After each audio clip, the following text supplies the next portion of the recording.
Hi, and welcome to another episode of Past Poetry. Last week, we had a nice time with Emily Dickinson, but today, we have a very special guest straight from the year 1848. Looks like we're connecting with him. Is it too dark? Can you see me? I need to fix this. Actually, yes, it's kinda hard to see anything but darkness. Here we go. Sorry for that. I was trying to write something new. How are you doing today, Josue? Doing great. It's a pleasure having you here with us. I have some questions prepared for you, but before, to break the ice, tell us a little bit about yourself. Sure, my name is Edgar Allan Poe. I was a 19th century American writer, poet, and critic, and editor. You may have remembered me for my evocative poetry and short stories that have captivated readers all over the world. You know, detective fiction originated from my inventive storytelling and stories of terror and mystery. As you may know, I like terror and mystery. You have such great stories and poems that still to this day, you remain one of the kings of terror and horror as well. So, about the questions I have for you, are you ready? Of course, let's get to it. Mr. Edgar, before becoming a famous writer, you used to work as an editor and literary critic. Would you like to share any experience or some interesting anecdote from those days? And may we know how does that influence your writing as well? Well, back when I was starting out as an editor and critic, I was deeply involved in the bustling world of literature. I remember once that I entered a contest held by the Saturday Visitor newspaper in 1833. And did you win?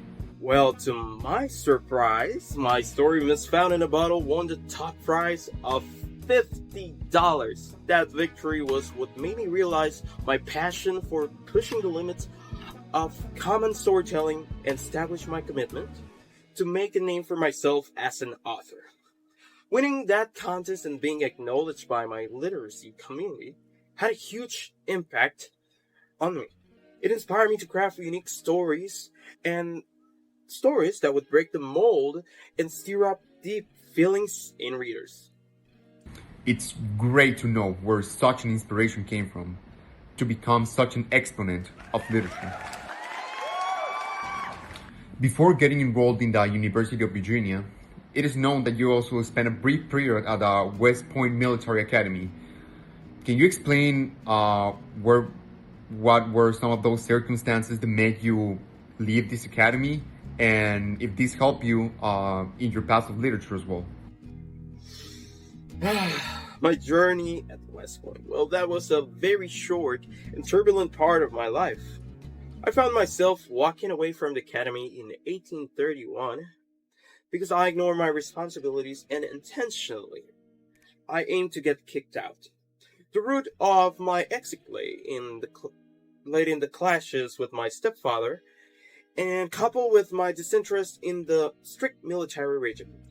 Despite its honorific meaning, my military tenure left its mark on my literary work, infusing my tales with a sense of fixation, decay, and hopelessness.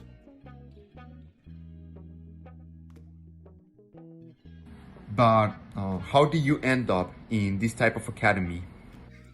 Well, that's something funny. I actually faked my age and named to join the army. By that time, I was 18. It was around the 1820s. And then I was discharged to join the military academy. And to join the army, I claimed to be a 21-year-old named Edgar A. Perry. While you were in Richmond, Virginia, you admitted on having interest in creating a magazine that could support local writers from the Southern literature. Can you explain more about the vision of this project? Well, I was passionate about starting a literary magazine in Richmond because I wanted to bring out the area's writers and reward the literature of the American South. My goal was to create a space that would show everybody the distinctive literature from the southern authors. Unfortunately, due to financial issues and other challenges, I couldn't bring this dream to reality. However, this commitment shows my dedication for fostering the literature creativity of the South. It is such a shame that this dream didn't happen. In the end, you also inspired many authors to create great literary works.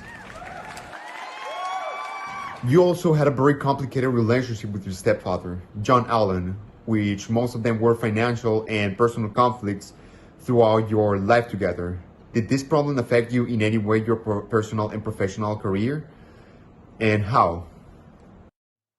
Well, my constant disputes with my stepfather helped me understand my relentless pursuit of freedom and self reliance. The lack of financial stability and the emotional estrangement from him were enough reasons for me to take the decisive steps on my life, like departing from the University of Virginia to pursue my own journey. This drive for self-sufficiency, which is shown in my literary creations, it often searches into feelings of being isolated, challenging the social norms. You also mentioned a lack of financial stability. What were you doing in those years? Well, I used to gamble, but as you can tell, I was not the best gambler. So, you first started in the world of literature as a magazine editor and critic, right? From what I heard, you stood much outside a critic and had a certain value regarding what was written by others and what kind of literature was consumed. In short words, you had a standard. Tell me about it, please. Well, what can I say? As a critic, it is part of my job calling out the poor writing and to request American writers meet higher standards. I made several critical reviews, and if you have seen them, you may have noticed that I do it in a detailed way. I mean, go from simple grammar errors to finding and letting other authors know about their illogical reasoning. I believe that if you write something, you must follow high standards to provide quality literature to the readers. Wow, that's something to admire. You are like a literature vigilante. Well, that's just my job, but as I said, I like following high standards. There are assumptions on your beliefs. When people think on you, they see you as an atheist or even a man of no religion. I personally see you more like a man devoted to art. Can you please tell me about your beliefs? Well, you know me as a mysterious man, and I'll remain mysterious. But being serious, you said something that caught my attention. I'm actually devoted to my art. I love my writing, and I believe that is what makes me. Let me tell you something.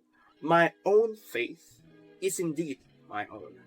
My work can be interpreted in many ways, somewhat atheist and somewhat inclined to religion. You may think that while reading my works, you may find me thanking the heavens or calling the Lord, but again, let's keep it a mystery.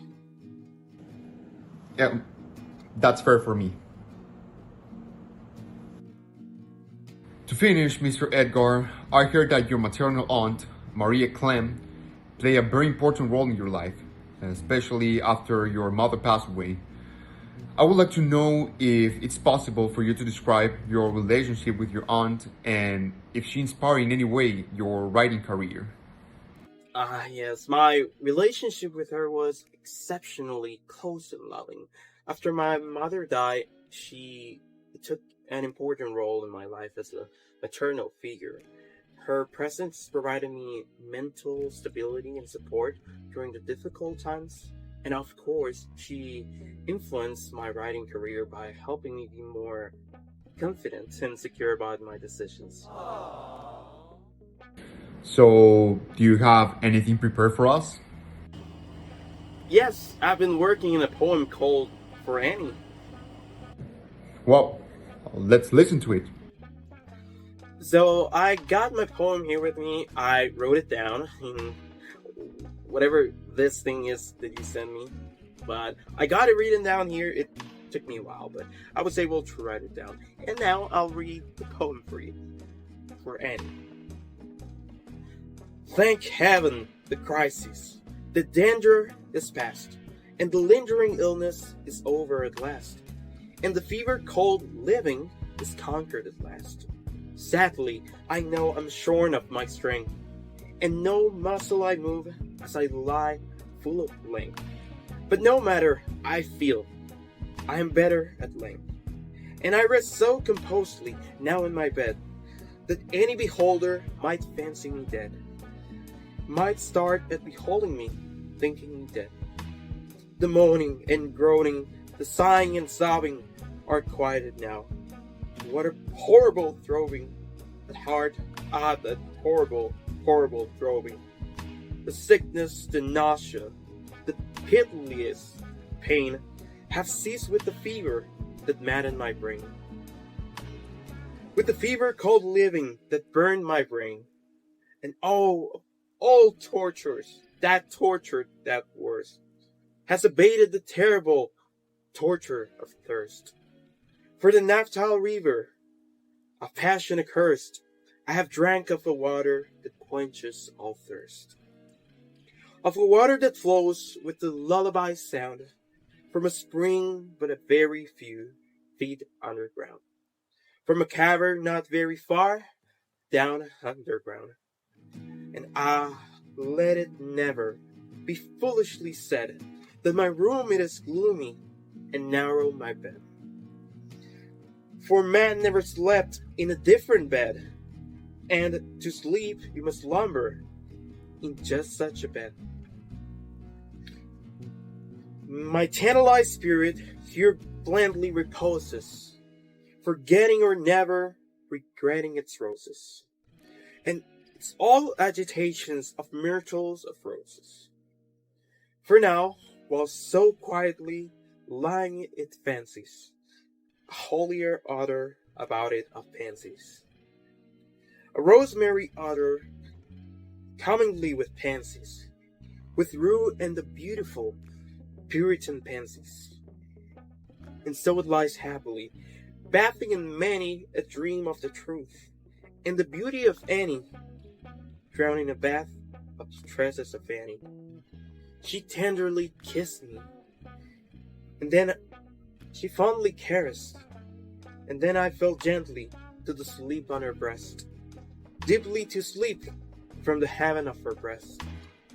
When the light has extinguished, she covered me warm, and she prayed to the angels to keep me from harm, to the queen of the angels to shield me from harm.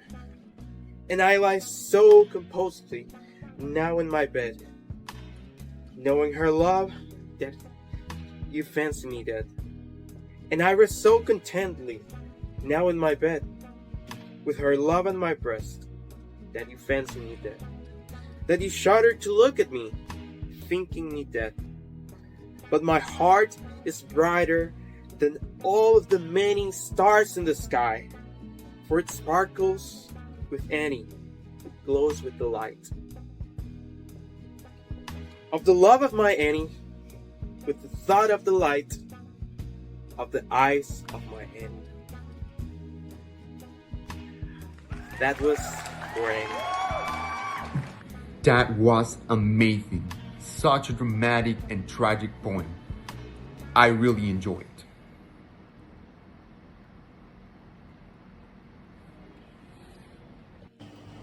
Thank you. I'm planning to publish it later this year, and I hope that next year I can write many, many other things.